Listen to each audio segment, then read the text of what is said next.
जनपद मुजफ्फरनगर के कस्बा खदौली स्थित एक प्रतिष्ठित स्कूल में 7वीं कक्षा के छात्र के साथ शिक्षक द्वारा मारपीट करने का सनसनीखेज मामला सामने आया है।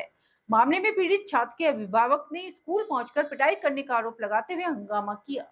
खतौली के कस्बे के मेरठ रोड पर सेंट थॉमस स्कूल स्थित है। आईसीएसई बोर्ड के इस स्कूल में पढ़ाई के नाम पर किस तरह का गोरख धंधा किया जा रहा है, इसका नजारा मंगलवार को सामने आया। यहाँ कक्षा 7वीं के एक छात्र को सवाल हल न करने पर तब तक पीटा गया जब तक कि वह बेहोश नहीं हो गया। गुमसुम घर पहुंचे छात्र ने अभिभावकों से सारी बात बताई। इसके बाद अभिभावकों में भी रोष फैल गया। उन्होंने स्कूल पहुंचकर हंगामा किया, लेकिन स्कूल का कोई भी अध्यापक या प्रधानाचार्य मौके पर नहीं मिला, जिससे क्रुद्ध होकर पीड़ित छात्र के पिता ने खतौली कोतवाली में तहरीर देते हुए मुकदमा दर्ज करने की मांग की। पीड़ित छात्र के पिता ने बताया कि यहाँ पढ़ाई का स्तर काफी गिरा दिया गया है और सवाल हल न करने पर बच्चों के साथ बुरी तरह मारपीट की जाती है। पीड़ित छात्र ने बताया कि स्कूल के अध्यापकों द्वारा ट्यूशन पढ़ने का दबाव बनाया जा रहा है और ट्यूशन न पढ़ने पर मारपीट की जाती है। सेंट थॉमस स्कूल में पढ़ता हूँ, 7th क्लास में 4th पीरियड में मैथ्स वाले सर ने मैंने आधा क्वेश्चन कर दिया था बोर्ड पे, आधा नहीं करा था, तो मैंने कहा सर हो नहीं रहा, तो सर ने ये कहा इधर आ जा बेटा। पहले अपनी घड़ी उतारी, फिर अपनी स्लीव चढ़ाई ऊपर, फिर एक चांटा मारा तो मुझे चक्कर आ गई, फिर 3 और मारे।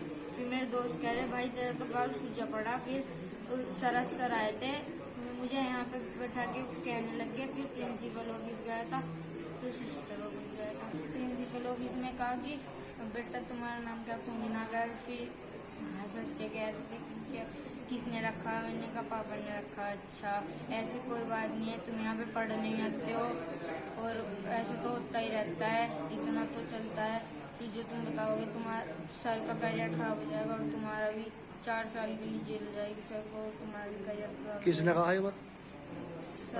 सर क्या नाम था? शरद सर। मामला ये है जी, बच्चा जो है यहाँ पे सेंट थॉमस कॉलेज में पढ़ा है जी, और इन्होंने 4th क्लास 4थे घंटे में जी बच्चे के इसने क्वेश्चन करा वहाँ पे, तो क्वेश्चन करवाया गया। क्वेश्चन इस पर कुछ कम हुआ कुछ नहीं हुआ, तो इसने बता दिया कि जी मेरी समझ में नहीं आया। उन्होंने इसे खड़ा करके बुलाया, क्यों नहीं आया समझ में? लोगों जी मैंने जी ने इतना समझाया था, मुझे इतना कर लिया, आप यहाँ समझाते नहीं ढंग में, तो मेरी समझ में नहीं आया जी। तो उस वजह से इसे पकड़ के बुला लिया, पहले तो घड़ी उतारी, फिर बच्चे का चांटा मारा, बच्चा बेहोश हो गया। फिर अलग ले जाकर स्टाफ रूम में भी प्रधानाचार्य ने भी, सारों ने जो है इसे अलग अलग फोर्स करा कि बच्चे कहिए मत ना जाके, तेरा भी कैरियर खराब हो जाएगा, टीचर का भी कैरियर खराब हो जाएगा, जो तुम वहां घर जाकर बताओगा कंप्लेंट करेगा। और बच्चे को जी 2 बजे रिसीव करा हमारे पास, जो बच्चा वहां सुबकता हुआ रोता हुआ बच्चा जा रहा है, इतनी बुरी तरह हालत, अब भी चेहरा सूजा पड़ा इसका। तो इन्होंने ये भी नहीं समझा कि हाँ जी बच्चा बेहोश हो गया तो घर को गार्जियनों को फोन करके बता दे। क्या चाहें जी, सबसे पहले तो टीचर को बुलाओ। यहाँ पे ना तो कोई टीचर आ रहा जी इनका, और ना इनका कोई प्रधानाचार्य आ रहा, कोई भी नहीं, सब पता नहीं कहाँ फरार होगी देख के। और सबसे बड़ी बात यह है जी, जो बच्चे ट्यूशन पढ़ रहे हैं उनको ये कुछ नहीं कहते। जो बच्चा स्कूल के टीचरों से ट्यूशन नहीं पढ़ता उसके साथ में हर बच्चे के साथ ये है, बस गार्जियन खोल के नहीं कह सकते। जो गार्जियन इसको कहने की कोशिश करे उसी बच्चे का भी नाम काट दें। गुंडागर्दी चला रखी इन्होंने। तो क्या चाहते हैं आप? कार्रवाई चाहते हैं जिसपे स्कूल पे भी कार्रवाई हो, जो यहाँ पे ट्यूशन का जो बिजनेस चला रखा इस पे भी कार्रवाई हो जी। क्यों ऐसे टीचर लग रखे जो ट्यूशन के लिए फोर्स कर, जब हम 4000 रुपए महीना दे रहे, किस चीज के दे रहे जी? इसी चीज के दे रहे। बच्चा हिंदी तलक में फेल कर दिया। पिछली बार मेरे एक बच्ची थी मेरे सामने, अनुज शर्मा की, 5वीं क्लास में हिंदी में फेल कर रखी इन्होंने। और मैं क्या लगा, मैं हिंदी में बच्ची फेल है, इसका क्या मतलब है? क्या लगा जी ट्यूशन लगवाओ, हिंदी का भी ट्यूशन लगवाएंगे जी, बताओ।